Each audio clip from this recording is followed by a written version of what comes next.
how do people know to parse between first principles and truths and some crap that happened to work for someone else? They got lucky. They were successful despite of their actions, not because of their actions. Hmm. That's a really interesting one. I have a couple stories and some interesting things. Number of reps, right? How many have followed this particular methodology or idea and gotten a similar outcome? Thankfully, now with AI, you can do deep research and just tell me, give me the publications and peer-reviewed research that shows that this is a principle, not just a fad. So I think that's trends versus principles, or like Whoa. truth versus truth versus the fat. But the other thing too is don't place your trust too much in the teacher and the person who's actually doing it, because they're all human, they'll have failures, and sometimes we tend to idolize the ones that you follow. So that's another key thing to keep in your mind. So how do I And then you discern can trust between that? something they do because they are who they are and not because of the action itself. That's the risk in idolizing someone instead of the first principle or the truth. Is that where you're going there? Yeah, sometimes people tend to idolize humans, and that's an issue. One of my favorite quotes by Charlie Munger, who's one of my favorite guys. I think I've read every speech he ever gave.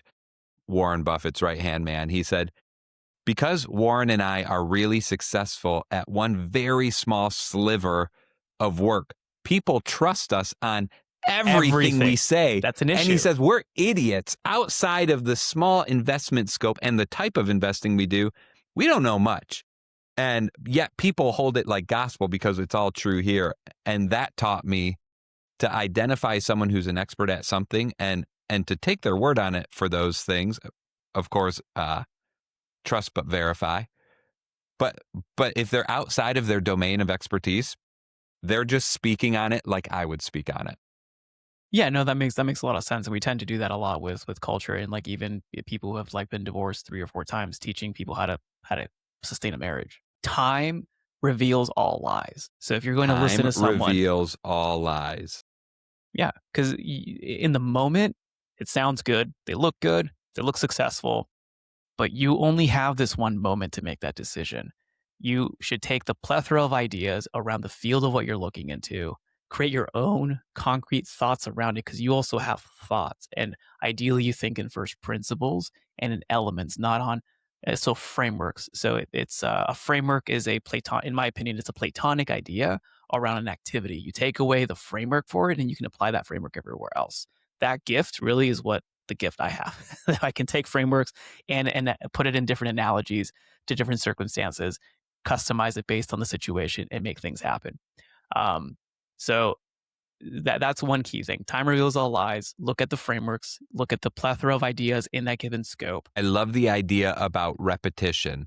If someone is telling you the magic formula and they're the only ones that have ever done it and it's never been repeated or done before, uh, maybe that person has some luck or some magic juju that if it hasn't been replicated before, what makes you think you can replicate it?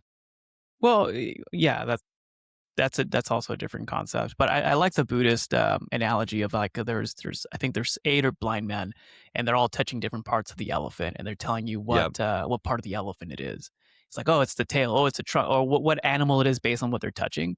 And I think that's sometimes what we get when we're trying to find truth.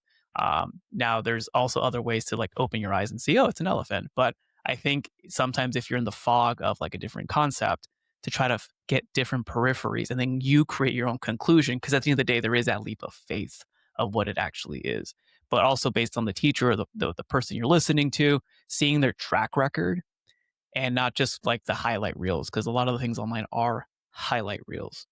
I'm trying to think of another good point to add here, but I think those would be good lessons.